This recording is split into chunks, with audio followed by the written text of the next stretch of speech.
Ladies and gentlemen, welcome back. To discuss what's the point of the Commonwealth, please welcome Magnus Linklater, Kamalesh Sharma, Yasmin Alibai-Brown, and Sir Kieran Prendergast to the stage.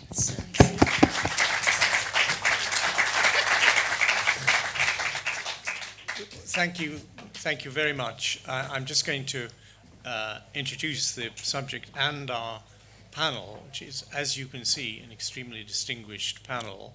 We're going to be talking about the Commonwealth, what's the point of the Commonwealth, in the aftermath of the wonderful Commonwealth Games, where I was, and I can confirm that the whole atmosphere in Glasgow was absolutely terrific. And I went to the opening ceremony, and I went to the closing ceremony, and we had a tremendous time. And but the best time actually was travelling back with the Tobagan women's hockey team on the train to Edinburgh. And I said how they got on. They said fine. I said, did you win any medals?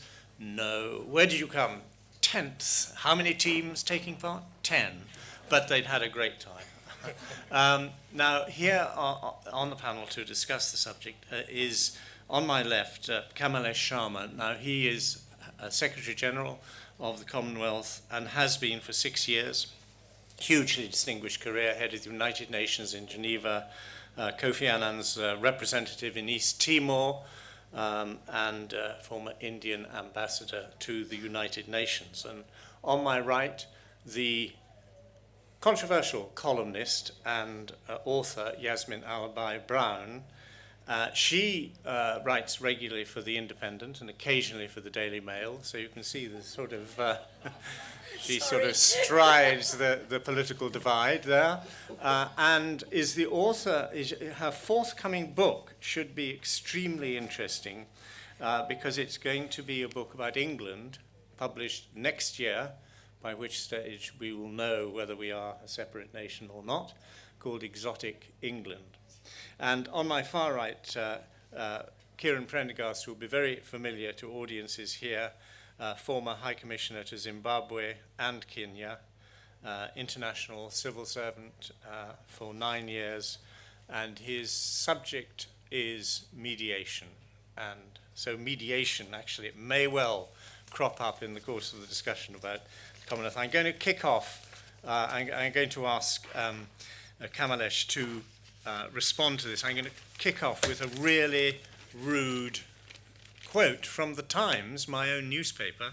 However, here it is. It's from the op-ed column by Philip Collins in the middle of the Commonwealth Games. He said, "The Commonwealth Charter is a laughable jumble of agreeable banality about the core values of peace, democracy, gender equality, human rights, and free expression, which have turned into an apple pie of irrelevance." So I think, Secretary General, I will have to ask you to respond to that. Thank you very much indeed. I'm all for diversity of opinion, but I'm sure it can't be right to be so cynical and disparaging about human aspiration. Surely all documents, why not say the same thing about the Declaration of Human Rights? All declarations in terms of aspiration will always be a little beyond what is being achieved. But the Charter, in fact, encapsulates some of the best that the human community is capable of by way of striving. So it may be your paper, but I trust you'll forgive me if I feel that's gone a bit over the top. The other point which I would like to make is that none of the member states of the Commonwealth agree with that. Because they have subscribed to it, they take it very seriously. And I'll give you just one instance of where the aspirations of the Charter actually take us. You may have heard of the Mo Ibrahim Index on Africa. Kieran may have heard of it. He's been involved with Africa. It's a very fastidious index. I'm sure Yasmin knows it too. If you look at what they test in terms of good governance, the rule of law and human rights, is very fastidious. You look at the last few years' reports of this index, last year's report, there are 52 African countries are covered in it. There are 18 Commonwealth countries in Africa. In the first 10 of that index, there are 8 countries from the Commonwealth. This cannot be by accident. This surely is because these countries, over time, have taken what's in the Charter seriously.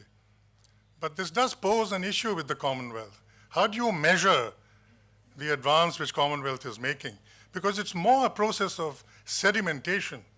If you were to ask, what has any one of these 8 countries in the first 10 done, which was very striking and remarkable, you can always pick on something which has not been done. It'll be very difficult to earmark that, but still, that progress has been made, and they have got to that point. The Commonwealth, in my view, was one of the greatest acts of statesmanship of the last century. If you look at the time it was done in, a conscious decision was taken to form a bridge between the old and the new. If you like, the members to begin with had an involuntary relationship with the metropolitan power, which they converted into a voluntary relationship, and they said, we are going to allow the negative to evaporate and work with what is positive. And it's been adding ever since both national value as well as global value. The national value it adds is mainly through national institutions. Because in the end, the Commonwealth understands the durability, delivery, sustainability would depend on what you are able to internalize and do within your own country, and not what the outside world can do for you. So we have worked with human rights commissions, with election commissions. The electoral network that we have is one of the leading ones globally already. We work with judicial services commissions. We work with parliaments. And one of the strengths of the Commonwealth is it has 80-odd civil society organizations. It's a family. It's just not an intergovernmental body. In '65, when the Secretariat was created, so was the Commonwealth Foundation, to encourage the civil society. That's one side of it. And the other is it adds global value. It's an astonishing thing that an organization of this variety can still find kinship and affinity, which is so deep as to say, we may be from the Pacific or the Commonwealth or the Caribbean or Asia or Africa. We may be as large as India or Australia or the largest in Africa, South Africa or Nigeria, but we are also 30 small states, island states. All of us can stand on the same ground and have the same vision, which is why I think it's a very cynical way of not recognizing over the past decades the great achievement of this organization. Just give me 2 more minutes. Mr. Chair, I just want to say about global value, because it's a very important point. I'll give you 1 or 2 instances. HIPC, highly indebted poor country organization. The fact that you have to connect development assistance with your debt profile, which was embraced by the Bretton Woods organizations, it's a Commonwealth idea. Migration of skills, you can't stop it. But can you introduce some fairness in this or not? So in teachers' recruitment protocol, in health workers protocol, what the Commonwealth did was accepted by UNESCO and the World Health Organizations because of what we are. What we are able to do stems from what we are. We are a prototype and a microcosm of the world. When we have an idea, then the time has come globally for that idea as well. The Langkawi Declaration on Global Warming came 3 years before the Rio Conference. Right now, we are the primary interlocutors for the G20. President Kim of the World Bank said there's going to be a small island development conference just now in Samoa. There are 4 ideas in this working paper, all 4 have come from the Commonwealth. A lot of organizations come to me and tell me the problems of the world, which I know. Here's one organization that has come with 4 ideas. This is thought leadership. In trade, all that we have done is to make one very central point: equity in international outcomes. You may have poor population endowment, resources endowment, but equity in international relations demands that everybody has a right to a place in the sun.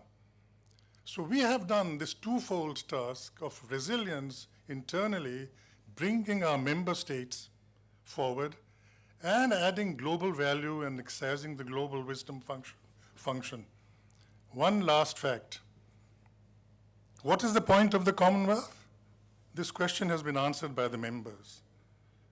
Because for the first time in the history of this organization, few years ago, we had 3 offers to hold the summit. It has never happened before. This was the level of enthusiasm. Once again, we have 3 candidates lining up. There's Malta, there's Vanuatu, a small state like Vanuatu wants to do this, and then there's Malaysia. This question has also been answered by those that are not members of the Commonwealth, because I have half a dozen people wanting to join this outstanding, extraordinary, and high-quality club. Thank you.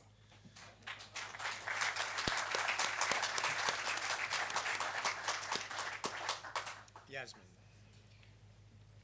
I don't want to do what my fellow journalist has done.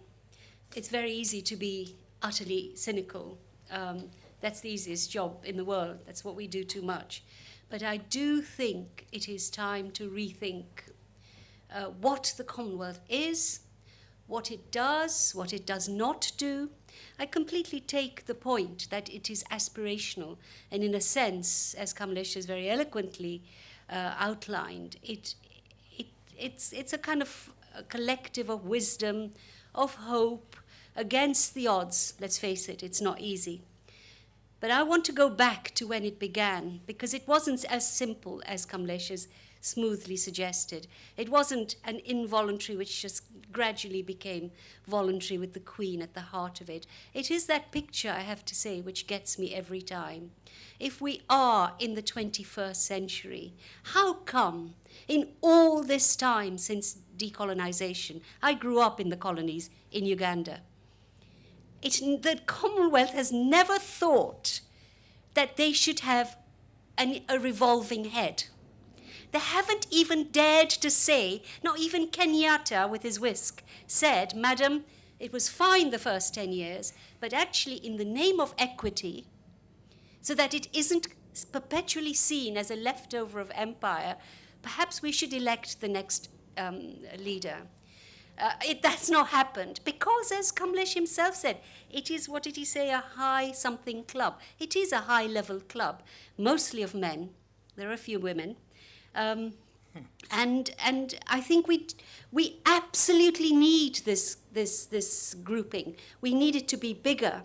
We need a counterforce post-Cold War of countries which are not beholden to the US and which are not in the EU. I completely see that. But not what we have now and not the way it is. It is too full of smooth diplomats, too full of really, yes people. And also, in some ways, it has very high values, but those values only seem to apply to African countries or some Eastern countries. By now, I would have expected our Commonwealth to ask, for example, why is Australia and Britain and many other countries in Europe, how are they allowed to treat human beings who happen to be destitute or aspirational, to be stuck in concentration camps in Australia on boats, children? How come Australia, which was really, really very vocal when it came to Zimbabwe, nobody has challenged Australia, nobody has challenged our country? It seems to me the old imperial hierarchy still prevails here. And I think we need to have a club, but we need to, that was then, it was a history. You can't change history. But it seems to me the time is right now to really rethink what this thing can mean. And there are other problems. I mean, this editorial went on to say, I think the majority of the countries in the Commonwealth have, in the majority of the countries in the Commonwealth, gay sex is illegal. Not only that, but gay people are hideously oppressed.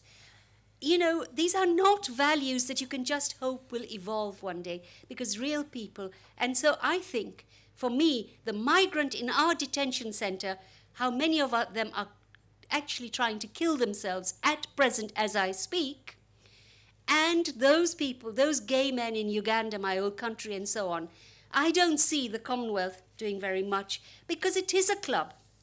And you can't upset it you can't upset the members very much.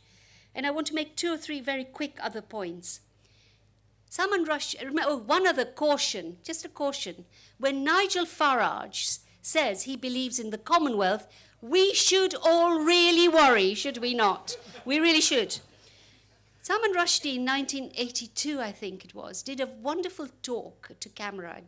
I'm old enough to remember this. I don't know if many other people in this room will remember it, where he spoke about race in Britain and was a half-hour, straight to camera, pretty impressive talk. He wouldn't make that kind of speech now, but because he's lost in celebrity land, but he did then. And he said something very important. He said that the Commonwealth, until the 1980s, and even under Margaret Thatcher, possibly it's changed now, was a way of Britain particularly, and I include Scotland, because the empire was not just an English thing, pretending that they still owned the world. It was a way of carrying on an illusion, a theme park, if you like, of empire. And I advise you, you can get it online, read that essay. We need to change what we have. What we have in skeletal form is a good thing. We need another circle, another kind of circle, a much more equal circle, which isn't with the British royalty at the heart of it, because that says to me we haven't left the empire. Kieran. I shocked them into silence. As possibly one of those smooth diplomats, would you like to pick up that? I'm not sure point? how often I've been accused of being smooth in my career. I think by my seniors, rather the opposite. I had a reputation at one time for doing the opposite of John Bolton, namely kick up, kiss down. Anyway, I also have a slight feeling of being, if you'll excuse the vulgarity, a bit of a spare prick at a wedding, and that I should leave the unseemly fist fight to be conducted between Kamalesh and Yasmin, because I don't have, ably refereed, of course, to make sure there are no more low blows. I thought he delivered one at the beginning. I've never had hugely strong feelings. They've evolved over time. When I was young and callow, or maybe one should say callower, I didn't have a lot of time for the Commonwealth. I served for 2.5 years in Cyprus when I was young, and it seemed, a sort of post-colonial relic. But I must say the organisation has rather grown on me since. It is a slice of humanity. North, south, east, west. I mean, the common factor being that they were at one point ruled or administered by the British. And what has that given them? Shashi Tharoor, who was one of my colleagues at the UN and then went on to a slightly controversial career as as an Indian minister and politician. For example, he said that it was time in India to slaughter some sacred cows, and that didn't quite go down very well with the Indian public, and suggested he'd probably lived a bit too long abroad. Once said in a semi-joking way, what did Britain ever give India apart from cricket, the English language, rule of law, and parliamentary democracy? which you might think is actually quite a lot. I do think that there is one very important idea which is there and which bears thinking about, and that is in my working life I've learnt that not everything which is unquantifiable is unimportant. And the fact that you can't necessarily put a huge amount of specific quantity and flesh onto the relationship doesn't mean that the relationship isn't important.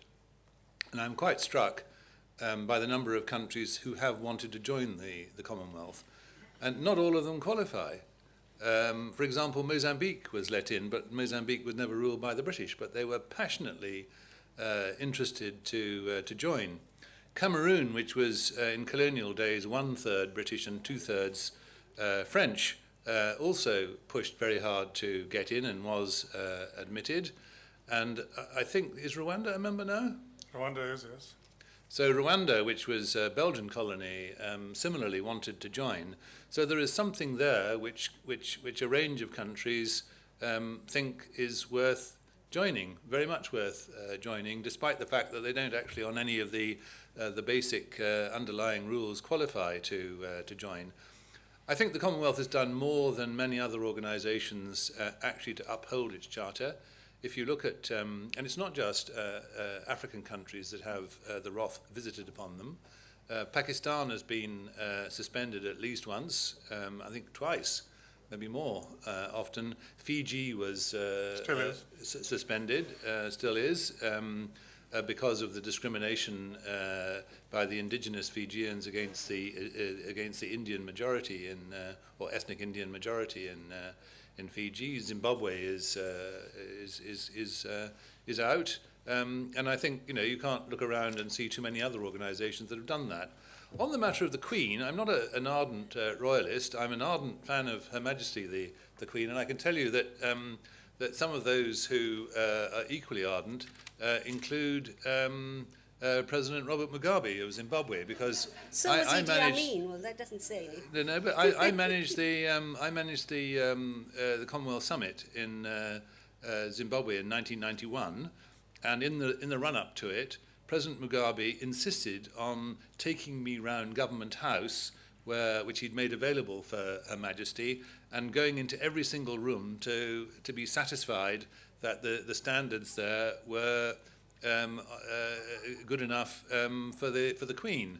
And with questions like, would Her Majesty like a shower installed in her bathroom and so on, it was very, very clear that as far as President Mugabe was concerned, the Queen came first and nobody else came anywhere. And when the Queen arrived, we had a bit of pushing and shoving between the High Commission staff who were lined up at the airport to be presented and the ZANU Women's League. And I had to speak to one of a rather large ZANU Women's League lady who said, these people, namely the High Commission staff, think that she's their Queen. Well, she's ours too.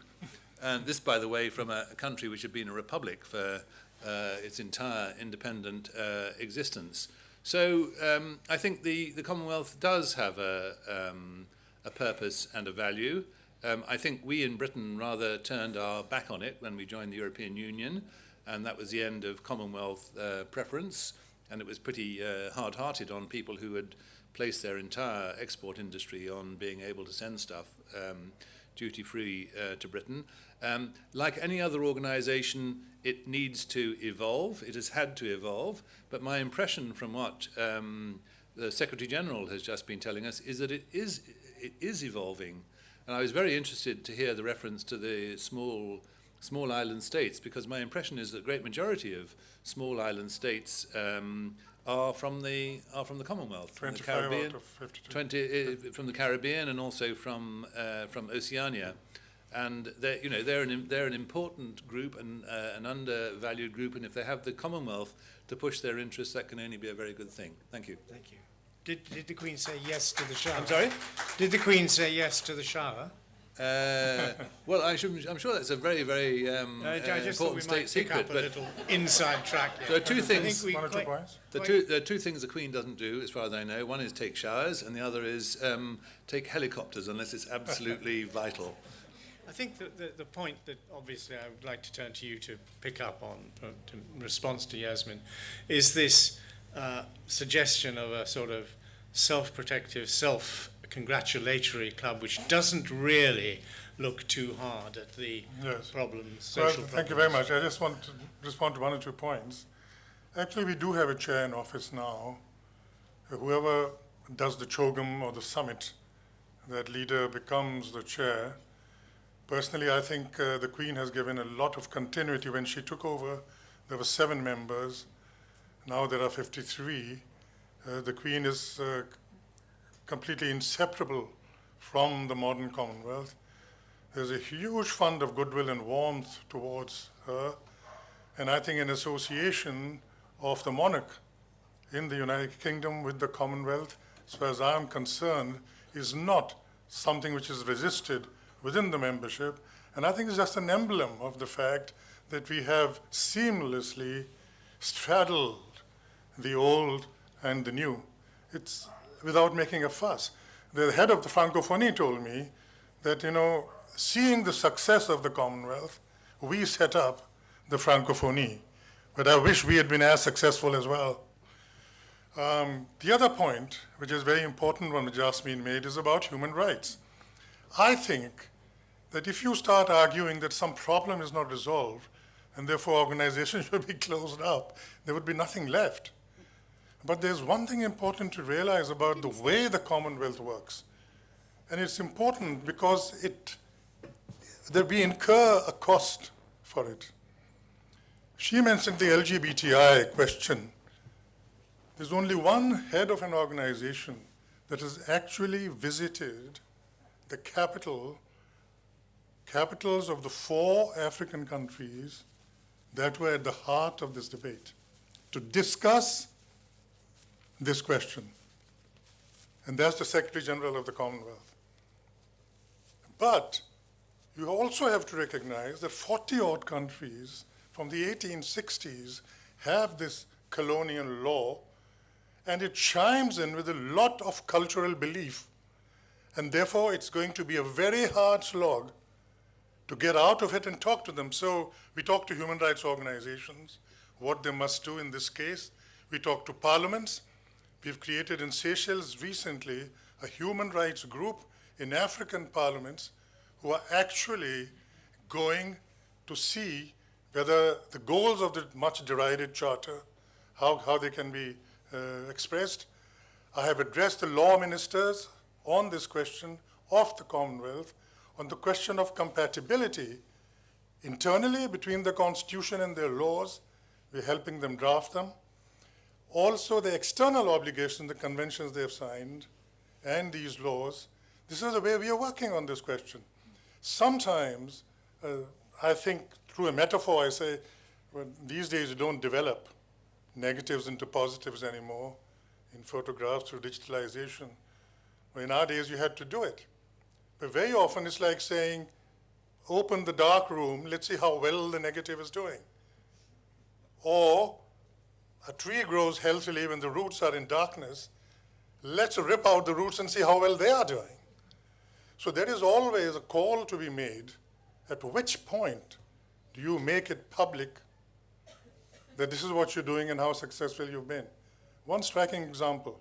In one country, it took us 5 years to convert that country from a one-party state into a multi-party democracy. All right? Now we can say it because that is over. In 2 countries, the monarchy making it into a constitutional monarchy. But we don't advertise it at the time that we are doing it. And this lands us in a dilemma because Yasmin thinks that we are asleep on the job. And the points she has raised are actually the points I have already taken up with the member states concerned. Your biggest strength, why people come to us, is trust.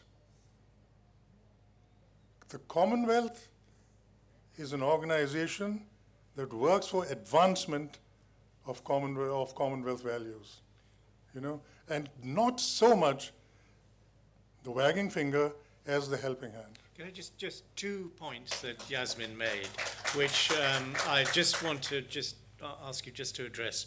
One is the alleged bias, sort of, as it were, focus on African countries and leaving countries like Australia, which have highly questionable policies on immigration, they sort of allowed to get away.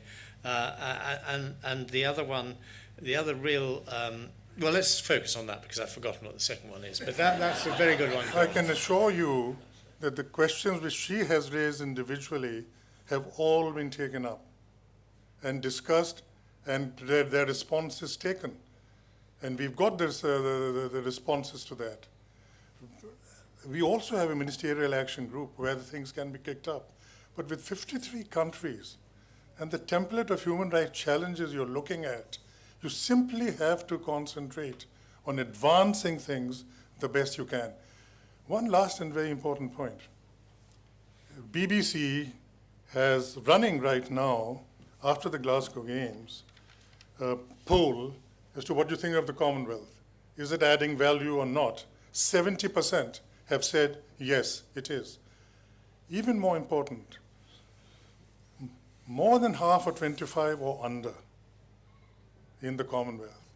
It's a young people's organization. Wherever I go, no young people says this organization is not serving us. If anything, they're impatient that we should do more. So there is an expectation from us and a belief in us.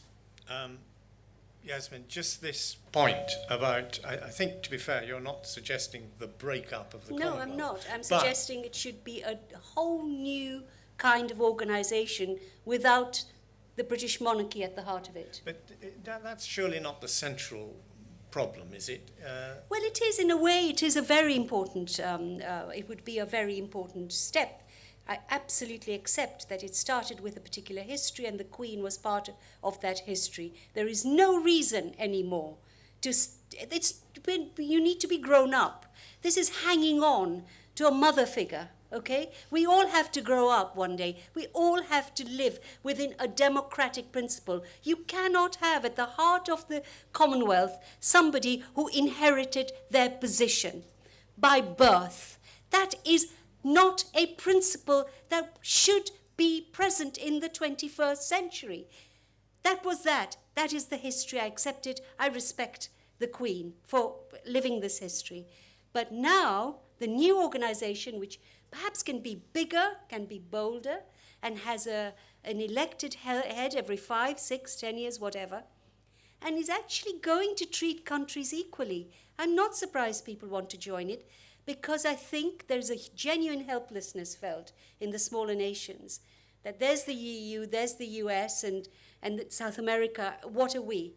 But it needs to be a very different kind of organization. And can I just, sorry, I have to correct you on this. You didn't give India parliamentary democracy. While the British were there was no democracy. There was no democracy when I was in Uganda. It was after independence that democracy came. So I just want to correct you on that. You're saying that you do not think that countries in the Commonwealth are treated equally? No. And how would that change if the Queen, you say that stems directly from this post-colonial No, it also stems from the Commonwealth not thinking that sort of really radically about how the world has changed and how it too can become more relevant and more democratic. It has to represent democracy itself. Kieran, is that a Commonwealth you recognise, or one Commonwealth stuck in a sort of post-colonial past? Well, I don't want to be rude, but I think there's a sort of Commonwealth that you might discuss at a student union in a university. I mean, I don't detect anywhere any move to dethrone the Queen as head of the Commonwealth. Now, she is 86 or whatever it is she is, and she is not going to live forever, though her mother lived till 100. But, that will be an opportunity to look and see whether they need a rotating system. But as of now, I think there is zero impulse to change what is there. It's a bit like, maybe an element of Hilaire Belloc there, about keeping a hold of nurse for fear of finding something worse. But if the status quo works, why would you want to change it? Do you think it will change after the death of the Queen? I think that I have to be a little cautious here because this decision is in the hands of the heads. But I think that at that point of time, the fact that the Queen and having the monarch as head of the Commonwealth has served the Commonwealth well will be a very important consideration, and people will wonder what is the profit in changing that. We've got about 10 minutes more, I hope, and I quite welcome questions from the audience. So if you would stick your hand up and wait for the microphone to come. There's a question in the middle back there, and then one here. I detect quite a lot of support for... Can you speak up? I detect a lot of support for the pro-Commonwealth point of view as it currently exists. However, I'd like to say a bit more in favour of Yasmin's argument. I do think it's anachronistic. I do wonder what on earth would happen when the Queen does die, and I'm not sure what the Commonwealth values are. Could you comment on more deeply what the Commonwealth is trying to achieve and what will happen when the Queen dies? Because to me it seems she is intrinsically bound up with it. Well, we'll pick up on that. We've already discussed some of those, but let's take another question here in the middle. I've been with the Commonwealth Human Ecology Council as a trustee for 10 or 12 years, and we often go to the United Nations, and we attend the Committee on Sustainable Development and quite a lot of meetings, and the Commonwealth has their tag always left on the side. It is never part of the main part of the meeting, and the Commonwealth countries, India and Pakistan particularly, will vote in favor of the G20 or the countries with China. They do not vote as a group, and the Commonwealth is 53 nations. I've never seen them at the UN ever vote as a group. And when we did the submission to the group of eminent persons, we suggested that there should be an office in New York for the Commonwealth, and there should be greater participation in the United Nations. And I have a feeling that it comes from a lack of confidence. There's some reason why that you are so many countries and you do not participate as a group. And I think that's interesting. Would you like to respond? Yes, surely. I can answer that very briefly. The Commonwealth is an observer organization and has a nameplate as such. In fact, I sit next to the European Union. That's the one annual meeting I have with President Barroso. And as far as the UN, Commonwealth being active in the UN, 53 member states, obviously on individual issues, will have their own points of view to express. But what they can do as a group is to initiate things they all believe in within the Commonwealth and sponsor resolutions jointly. That will have a tremendous impact. Secondly, I've been encouraging, and most of the heads have said, yes, they're ready to do it. In next Malta CHOGM, they're prepared to accept it. They're ready to talk more about the Commonwealth in the UN when they speak, so that the global awareness of it goes up. Thirdly, we do have an office in New York, and every year our profile is going up. We give a reception, the head gives it, and we're doing it more and more every year. And just picking up on the First Lady's question, Yasmin, democracy, do you see, leaving aside your criticisms, do you see evidence that in fact the Commonwealth is changing, is becoming a more representative, a more equal body? I don't see evidence it's becoming more equal, because as long as there is this idea that because something has worked now, therefore we must carry on with it. I understand that when it comes to things like parliamentary democracy. But look at Scotland. Look where Scotland's going, right? Whatever happens with the vote, it dared to ask questions. It thought about itself in a different way. We need to have some kind of breakthrough from the comfort zones of the Commonwealth. Like I said, it's an important collective, and perhaps will get more important, but not in the way it thinks about itself, which is, oh, it's all worked really well, so we'll carry on, and when the Queen dies, there will be Charles in the middle of the photograph. Sorry, change is important. The world is so different from what anybody imagined even 10 years ago. The question over the left here. Thank you. I agree with the arguments that the Commonwealth is relevant, but I do want to make the point, though, that the relevance surely at the end of the day resides in terms of the values that bring all those countries together in this association and the extent to which they are actually being upheld in practice and in aspirational terms too in the present day. And I ask that question particularly because at the present moment, the chairperson of the Commonwealth, in terms of a government, is being accused of war crimes. The president of Sri Lanka could not attend the Commonwealth Games.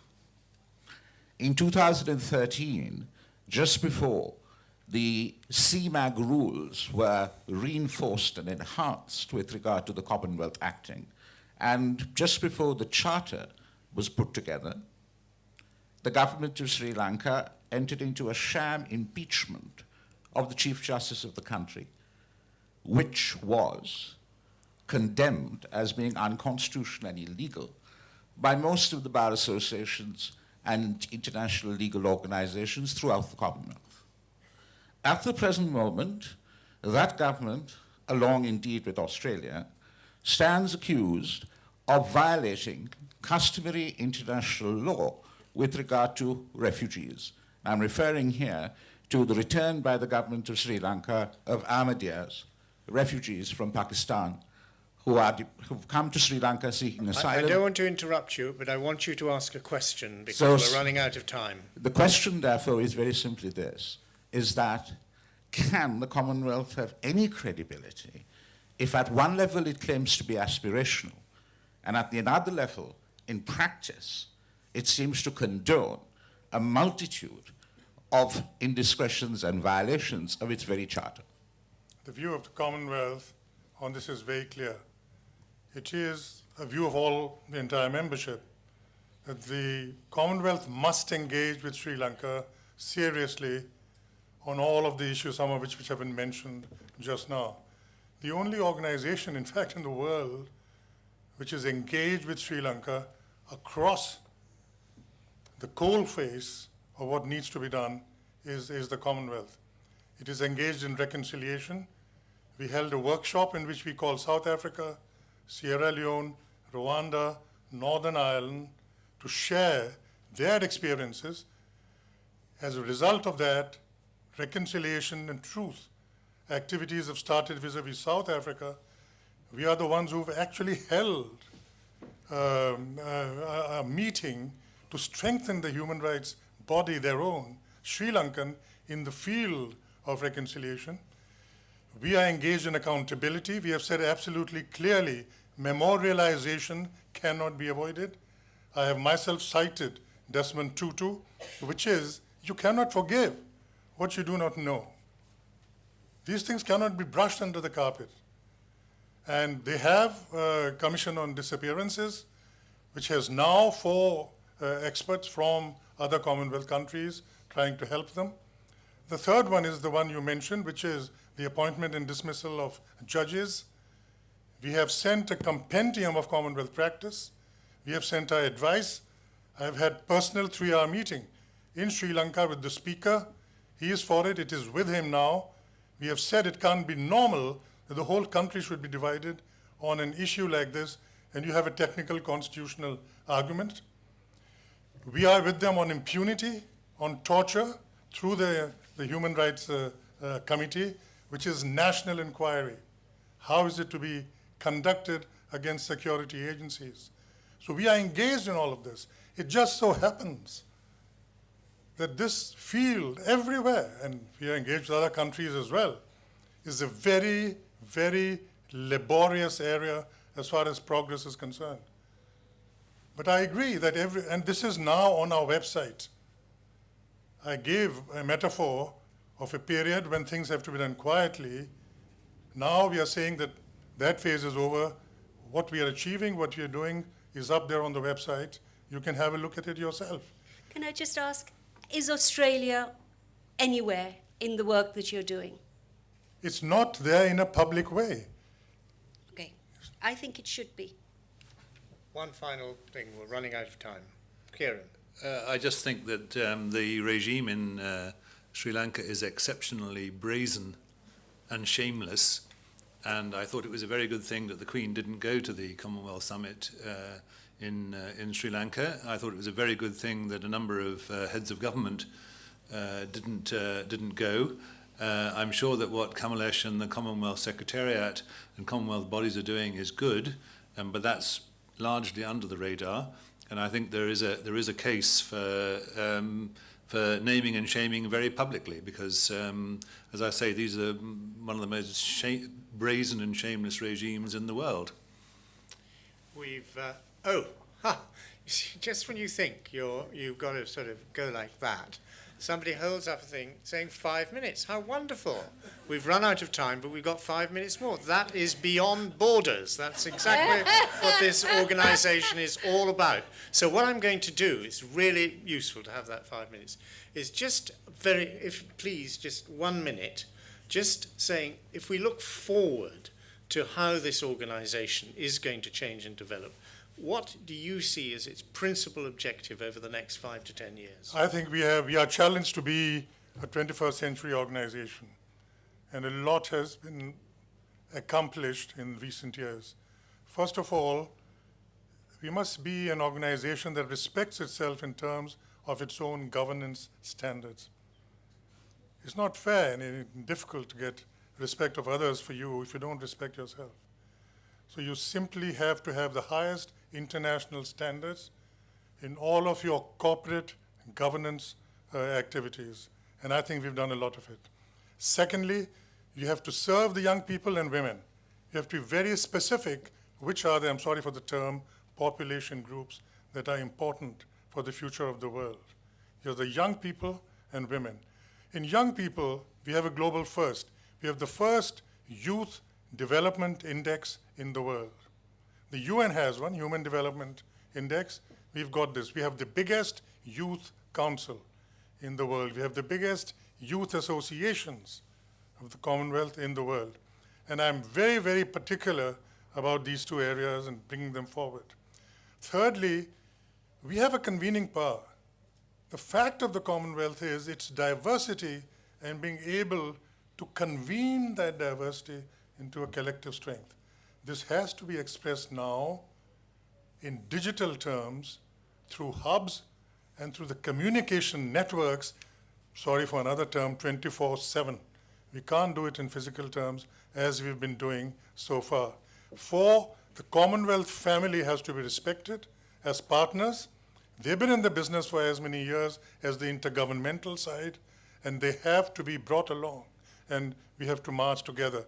We must answer contemporary questions and add value to those questions. But this is what the Commonwealth is. It's not over-programmed.